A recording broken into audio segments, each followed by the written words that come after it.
June the 1st, 2009. Air France Flight 447 is en route from Rio to Paris. Then the plane vanishes over the Atlantic. I've lost an aircraft with 228 people on board. Aviation experts are baffled. Did the aircraft just go missing? Has it actually crashed? The plane is one of the most technologically advanced passenger aircraft ever to fly. For an A330 to have gone missing, it was kind of unthinkable. Clues to what happened to Flight 447 are frustratingly few.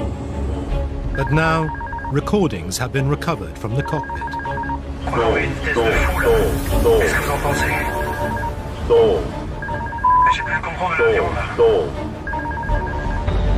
These incredible tapes don't only reveal what caused the crash. Hold up. Hold up. Hold up. They pose a disturbing question. Just how safe is flying today?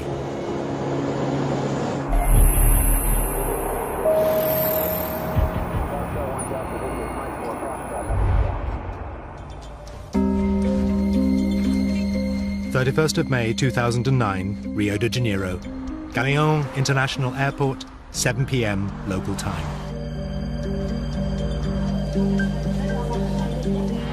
The Air France flight, an Airbus 330, takes off for the 11-hour journey to Paris.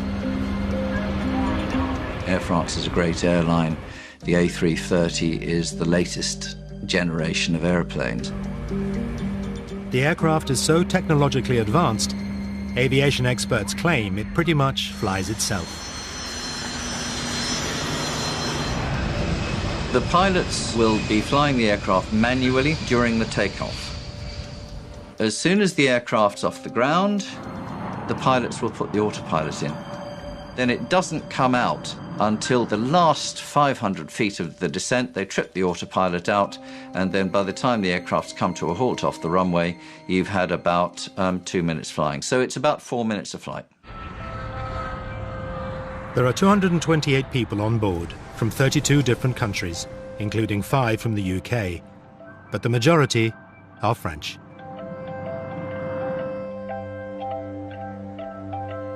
Caroline Soulas and her husband, Air France flight attendant Sebastian, have just enjoyed a 3-day break in Rio. Caroline got the opportunity to travel much because with her husband she went everywhere in the world, especially for Brazil. She went 3 times in Brazil. She fell in love with this country. Just before boarding Flight 447, Caroline contacts her mother, Corinne, at home in Paris. Before leaving Rio, it was about 7 o'clock, she sent me a text saying, it's a pity to leave Rio because it's so sunny. What's the time in Paris? It was the last text I had. 1:35 a.m. Flight 447 makes final radio contact with Brazilian air traffic control. Your traffic, my friend. Okay. The plane leaves Brazilian airspace and now flies into a radar dark spot in the middle of the Atlantic. The aircraft will be out of radar contact until it comes within range of Senegalese air traffic control. It was right in the middle of the big gap, in the middle of the ocean. And it was at a point where it was handing off between Brazil and Senegal. Most people don't realize that communications over the oceans are actually pretty spotty. And in this case, they were extremely spotty. 3:45 a.m. 2.5 hours after leaving Brazilian air control, Flight 447 still hasn't appeared on the radar screens in Dakar. They were slow to recognize, first of all, that the aircraft had gone missing. Senegal didn't sound the alarm very quickly. A search and rescue operation is scrambled to the last known position of the missing aircraft. In Paris, families and friends gather to meet the flight at Charles de Gaulle Airport. Passengers waiting for the aircraft flight 447. Corinne Soulas is at home, expecting her daughter to phone. But it is Caroline's father-in-law who rings. I receive a call asking me which was the number of the flight, because he has heard on the TV or on the radio that the plane has disappeared. And I didn't know that. So I began to be afraid. And when I saw every text on the TV or hearing the radio, I became folle, comment on dit? Mad. I became mad. Caroline's father, Robert, was working abroad when he heard the news. After I was alone on the earth, it was a great moment of loneliness. I couldn't imagine the loss of Caroline. It was not possible. Within hours of the disappearance, Air France makes an announcement. This is a catastrophe, undoubtedly. And we have lost an aircraft with 228 people on board. Flight 447 has seemingly vanished. No mayday, no trace on radar, no witnesses, and no sign of wreckage. Clues to what happened to Flight 447 are frustratingly few. There was so little information available initially. Did the aircraft just go missing? Has it actually crashed? Where was the wreckage? The crew showed no sign of alarm, because if they were seriously alarmed by something, they'd have made an emergency call to air traffic control, but they didn't. And the fact that there was no distress signal, what does that say to you? It could be, dare I say, a bomb or something like that. First thing people think about now, post-2001, is terrorist attack. When French intelligence officers check the passenger list, they spot names they suspect are linked to radical Islamic organizations.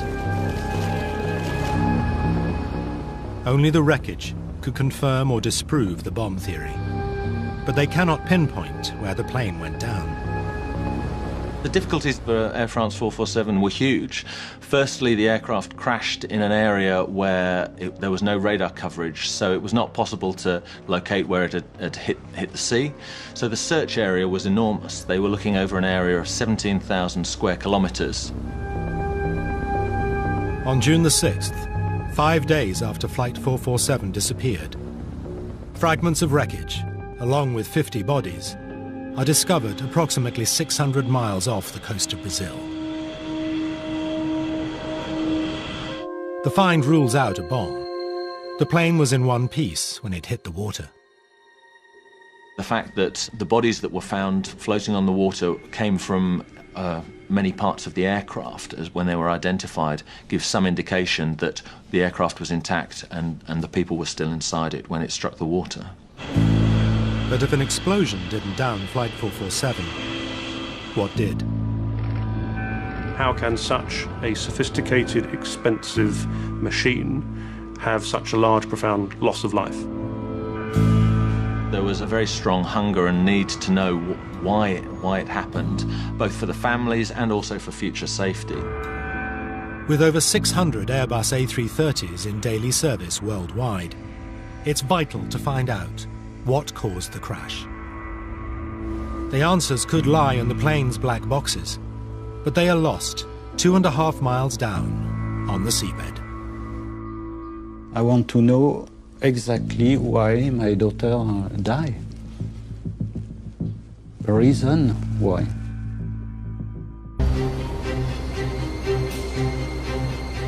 French investigators need to discover why a state-of-the-art Airbus A330 has crashed off the coast of Brazil. They believe the missing flight data black boxes can solve the mystery. It was possible that we would never find the black boxes, and certainly there have been accidents in the past where the black boxes have never been found. A French nuclear submarine is enlisted to join the search. It can pick up the ultrasonic signals transmitted by the black boxes. You have a 30-day lifespan on the underwater locator beacon, and the terrain at the bottom of the sea was very mountainous. If you can imagine, the seabed rises and falls by a huge amount, varying between, I think it was around 900 meters down to more than 4,000 meters depth. 30 days pass with no success. The team now send mini-subs down to scour the seabed. The black boxes were the crucial piece, which is, of course, why incredible amounts of time and treasure were spent by the French government and others. Many assisted trying to find these things, and it was an extraordinary search effort. But after almost 2 years, one of the greatest underwater searches in maritime history, costing over £25 million, draws a blank. Just as it seems the mystery of what downed Flight 447 would never be solved, the French investigators turned to the American team that located the wreck of the Titanic in 1985. Then, on the 2nd of April 2011, the dive team find the shattered fuselage, 13,000 feet down on the seabed. They also find 104 bodies, many still strapped in their seats.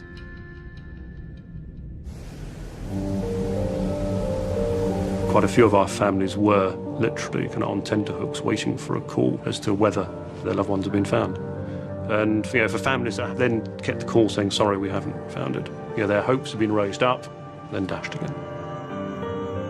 74 bodies remain missing, including that of Caroline Soulas. It was a nightmare, a new nightmare for a lot of families. But deep under the Atlantic, the divers are still searching the wreckage. Until, at last, they find what they are looking for, the black boxes.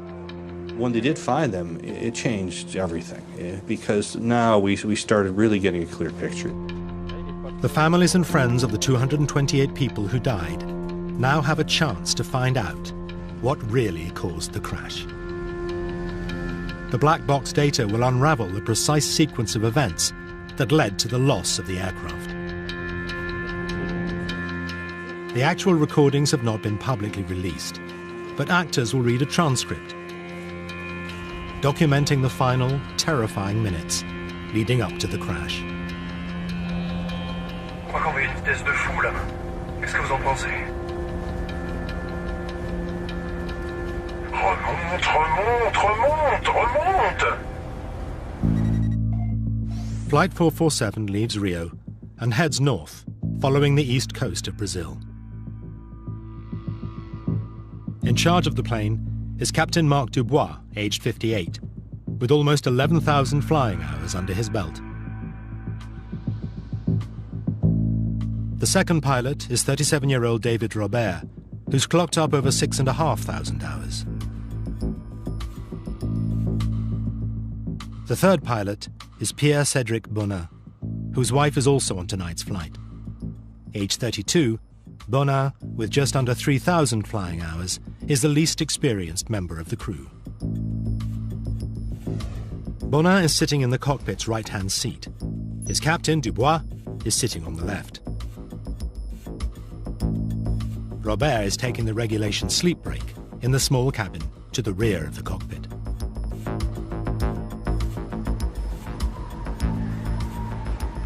Dinner service is over, and the cabin lights have been dimmed. The plane is due to reach Paris in 8 hours' time, and many passengers will now try and grab a few hours' sleep. Things also seem relaxed in the cockpit. Tout va bien? Tout va bien. Tout va bien? Pas de café, de thé? Tout va bien. Ça ira. À tout à l'heure. Merci. They're making radio calls, passing position reports to air traffic control. It's all pretty quiet. In the middle of the Atlantic, in the middle of the night, there's not much to do.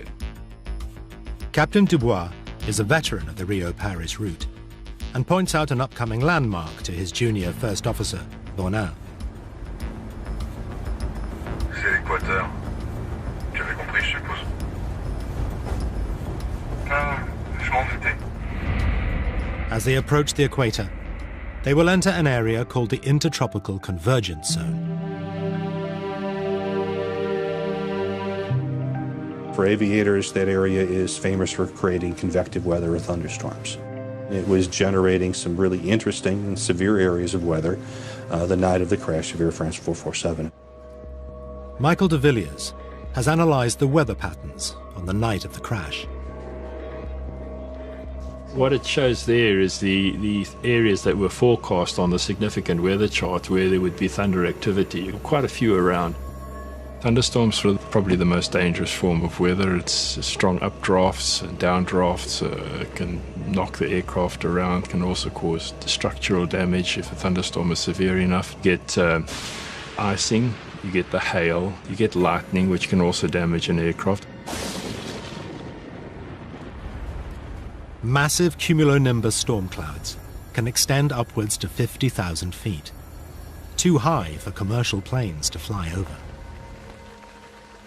Sometimes you've really got to think about which route you're going to take and which headings you're going to take up to try and avoid them.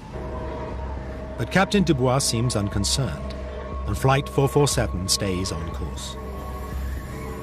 On va pas se laisser emmerder par des cumulus quand même. Navigating around storm clouds it's not demanding. You look at them, if they're in front of you, you turn left or turn right and you fly round them. I mean, this is not difficult stuff. But several other flights crossing the zone that night do decide to divert around the storm. Neige. 209 nœuds. Il y a un truc droit devant, et il y en a un autre derrière. Hein? Oh merde, non. Je baisse un peu la lumière intérieure pour voir dehors. Ouais. J'allume les feux pour voir. Ah voilà. Quoi? On dirait qu'on va rentrer dans les zones nuageuses. 1:51 a.m. Now the dimmed cockpit is suddenly lit up. Ah ben manquait plus que ça. C'est quoi ça? C'est tout ce qu'il nous fallait, monsieur de Saint-Elme. Veteran pilot Dubois recognizes the bright flashes as St. Elmo's fire, a spectacular electrical phenomenon common in the tropics. There were a number of unusual things that started to happen. There was apparently a blue glow that was St. Elmo's fire, and that projects a very odd and eerie light into the cockpit. The St. Elmo's fire is just this discharge on the windscreen. It's heavily charged ice pellets hit the windscreen and they discharge electricity out of it, so you get these patterns going up the window. J'avais pas l'impression qu'il allait y avoir de l'orage.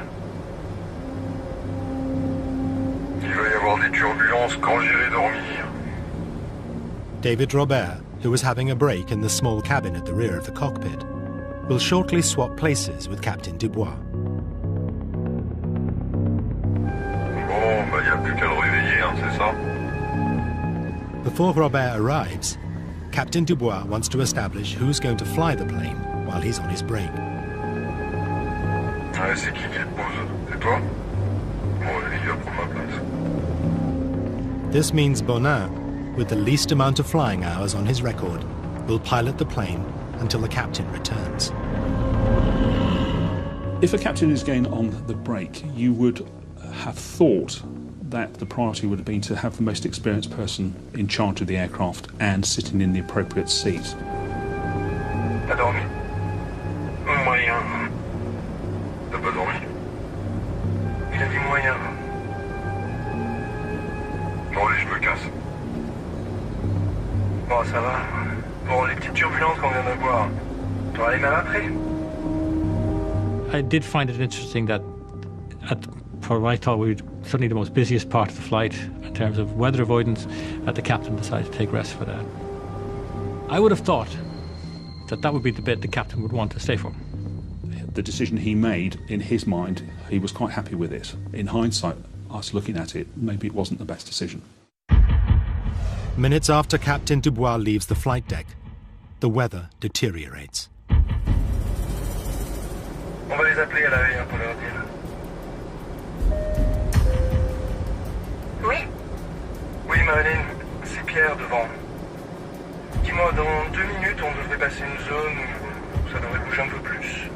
Il faudra vous méfier. D'accord. On s'assoit alors. Ouais, je pense que ça serait pas mal. Je te rappelle dès qu'on est sorti de là.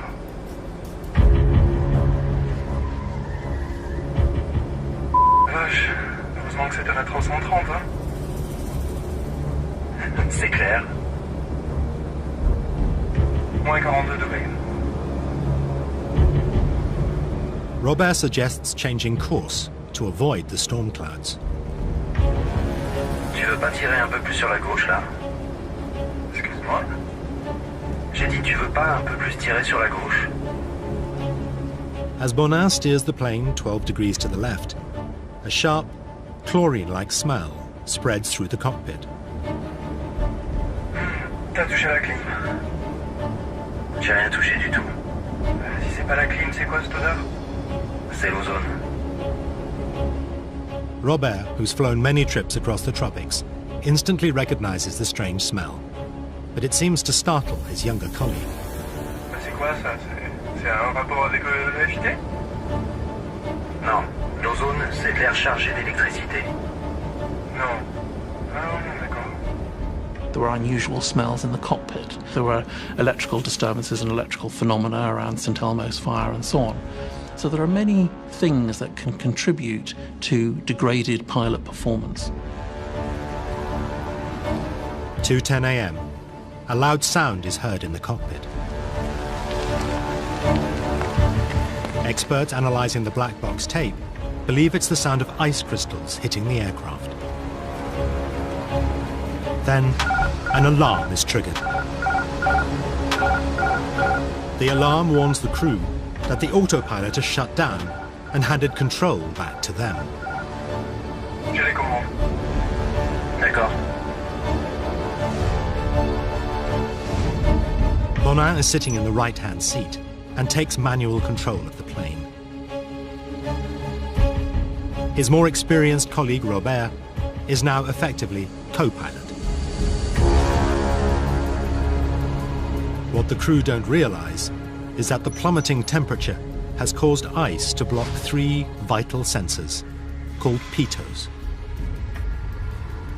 The pitot system, which basically detects the speed of the air against the aircraft, ended up becoming blocked. Therefore, that effectively dropped to 0 and they lost all speed indication. The aeroplane, while it's in autopilot, suddenly said, "We know we're getting rubbish information here. We cannot deal with rubbish information, therefore we're going to trip the autopilot out and hand it back to the pilots. This is where they start earning their money." But it's not an emergency. It just means that there is no forward speed information. In theory, when the ice melts, the pitot sensors will work again. The drill is do nothing. Literally, just fly the aircraft, continue to fly it straight and level, leave the power where it is, because it's been working pretty well for you up until this point. If the crews touch nothing, the aircraft will remain fairly stable while they sort themselves out and get the aircraft into a safe flight configuration. In the case of Air France 447, there was almost an immediate reaction by the pilot flying, and that actually made the situation worse. We will absolutely never know why the pilot responded in the way that he did. Air France Flight 447 has flown into a storm, and its speed sensors have cut out. The plane's autopilot is shut down, handing control of the aircraft back to the flight crew. The captain is on a sleep break. First Officer Bonin is now flying the plane manually. His fellow officer, David Robert, with many more flight hours experience, is handling radio comms. J'ai les commandes. D'accord. Bonin controls the plane with a side stick. He had the side stick in his right hand, and he just yanked it backwards. In layman's terms, what the pilot flying did was pull back on the control stick, which caused a change in the pitch attitude to go nose up, causing the aircraft to climb. The black box data confirms why Bonin wanted the plane to climb. The aircraft instruments showed a loss of altitude of 400 feet or so. But when the speed sensors froze up, the instrument displays gave the pilots false readings of their speed and altitude. It was not an actual loss of altitude. It was only instrumental. It was false. It was wrong.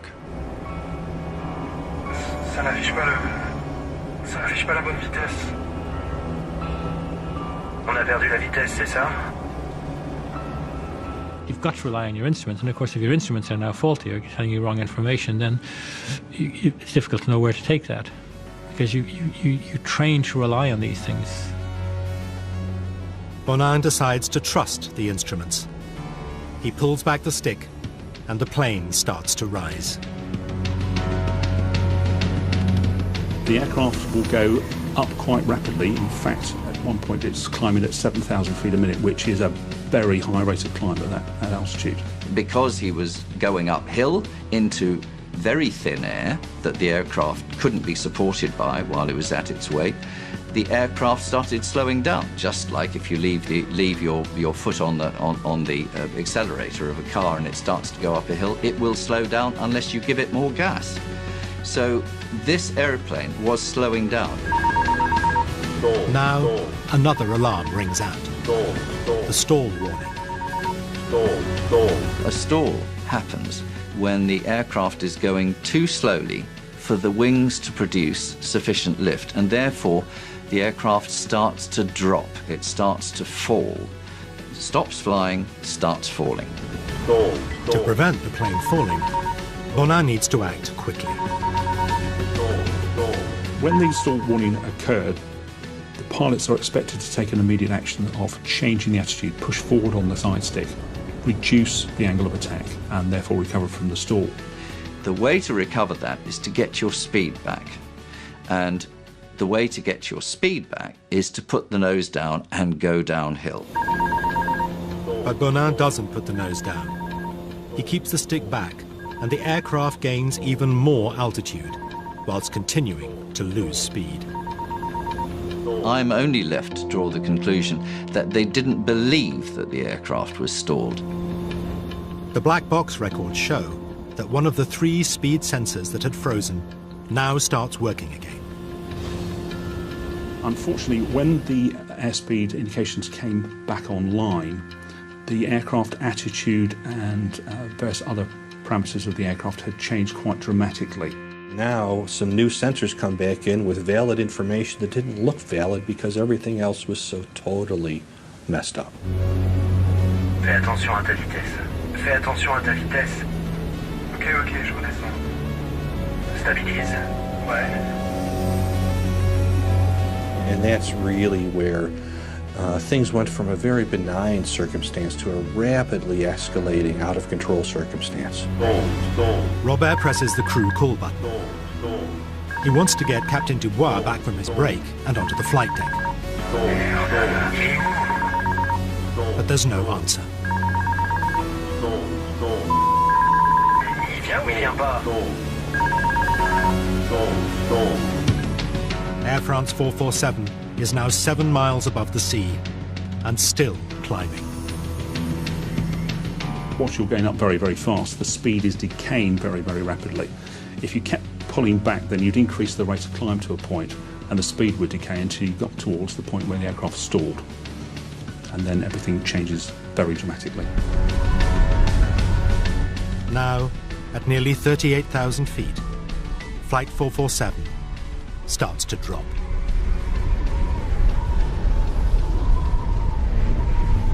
On a pourtant les moteurs, qu'est-ce qui se passe, bordel? Tu comprends ce qui se passe ou pas? J'ai plus le contrôle de l'avion. J'ai plus du tout le contrôle de l'avion. Merde. C'est quoi là? Je crois qu'on va trop vite. Just under a minute after he was first called, Captain Dubois returns to the cockpit, taking the jump seat behind the younger officers. Bon, qu'est-ce qui se passe là? Qu'est-ce que vous foutez? Mais qu'est-ce qui se passe? Qu'est-ce qui se passe? Je sais pas ce qui se passe. Faire le contrôle de l'avion. On a totalement perdu le contrôle de l'avion. On comprend rien. On a tout tenté. When the captain emerged onto the flight deck, that was a point at which a fresh set of eyes could have made sense of what was actually going on, and there was still time to recover the aircraft. There wasn't any conversation about here's what happened and here how we got into it. I think it would be very difficult for somebody just walking straight onto a flight deck to suddenly instantly determine, oh, you are in a deep stall descending at 10,000 feet a minute with a high nose attitude, you need to do this. Alors tiens, prends ça. Prends ça. Le problème, c'est que j'ai pris l'avion. D'accord. The variometer, the instrument that measures the vertical speed of the aircraft, has stopped working. J'ai plus rien qui s'affiche. On n'a pas une seule indication valide. They were faced with unreliable indications of things, and they were trying to make sense of what was reliable and what the aeroplane was actually doing. So they were struggling to know what you could believe and what you couldn't believe. Because Bonnat is still pulling the stick back, the nose is up and the plane is stalling. Je crois qu'on va à une vitesse de fou là. Qu'est-ce que vous en pensez? He thinks the plane is going too fast and moves to put on the air brakes. At that point, that's absolutely the wrong thing to do. The problem already was going too slow and not having enough lift. The speed brakes would have made that worse. David Robert rapidly overrules the man flying the plane. Non, non, surtout sors pas les freins. Non? Ok. Les sors pas. The aircraft now falls to below 30,000 feet, but they still have time to recover the situation. If they had stuck the aircraft's nose down and applied a decent amount of power, they could have recovered completely from the stall and, with an undamaged aeroplane, resumed the flight. Robert now takes over control of the plane without issuing the customary verbal acknowledgement. But he doesn't realize that Bonnat is still pushing back on his stick, and the crew concentrate on getting the wings straight, rather than powering the plane downwards, out of the stall. Les ailes sont à l'horizontale, non? Les ailes à plat, là. Aligne, redresse sur l'horizon. Sur l'horizon? They didn't understand what was happening to the airplane. They didn't have it. The picture they had in their head of what was going on was so confused that the actions they took, which they hoped would recover the airplane, were absolutely the wrong actions. On tire, qu'est-ce que t'en penses? Qu'est-ce que t'en penses? Qu'est-ce qu'il faut faire? Je sais pas. On descend. They were suddenly faced with something they'd never experienced before, and therefore there was a moment of complete shock, and known as the startle effect. A lot of things were happening all at the same time, and they didn't quite know exactly what was happening.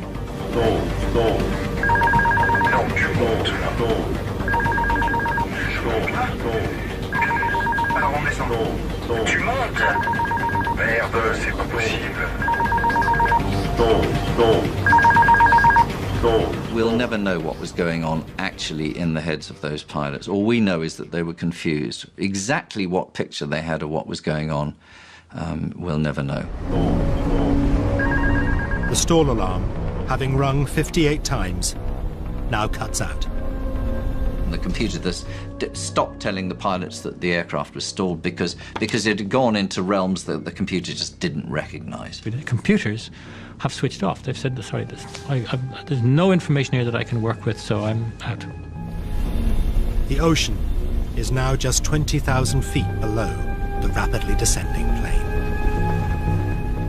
The aircraft went down that way with an average rate of descent of 10,000 to 15,000 feet a minute. That is quite a lot. And that means there was an awful noise. The aerodynamic noise was terrific because there was so much turbulence being generated by the wings. Robert thinks he is flying the plane, but doesn't seem to realize that Bonin is still pulling back on his stick and still keeping the nose of the plane up. Attends, moi j'ai les commandes. C'est moi qui ai les commandes, non?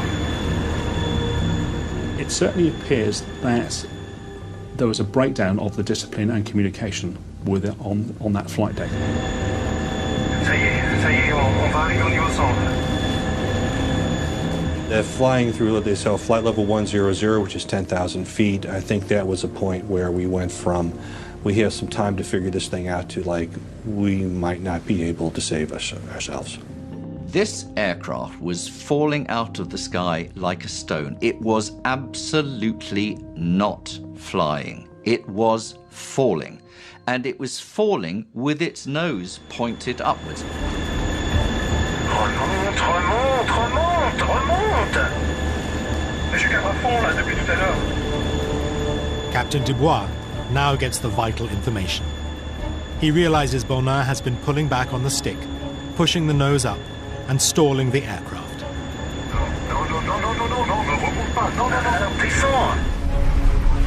To get out of the stall, Robert knows he must get the nose of the plane pointing downwards. Alors donne-moi les commandes. À moi les commandes. Vas-y, fais les commandes. Attention, tu cabres. Je cabre, tu cabres. Je cabre. Il faudrait là, on est à 4000 pieds. Tu cabres là.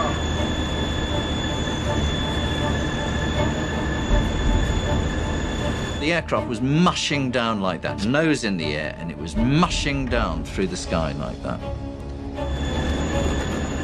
As they near 2,000 feet, the aircraft's ground proximity warning system detects the ocean below, and a new warning sounds. Pull up! Pull up! Sink rate! Pull up! Pull up! Allez, on tire. On tire, on tire, Pull on tire. up! Pull up! On va taper. Pull up! C'est pas vrai. Pull up! Mais qu'est-ce qui se passe? 10 degrés d'assiette. The recording stops at 02 hours, 14 minutes, 28.4 seconds.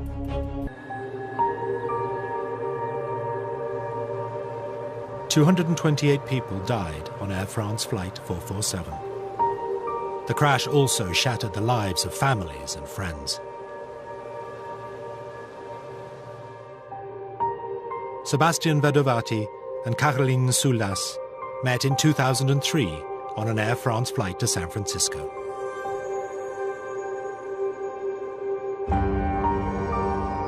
Six years later, they died on Air France 447.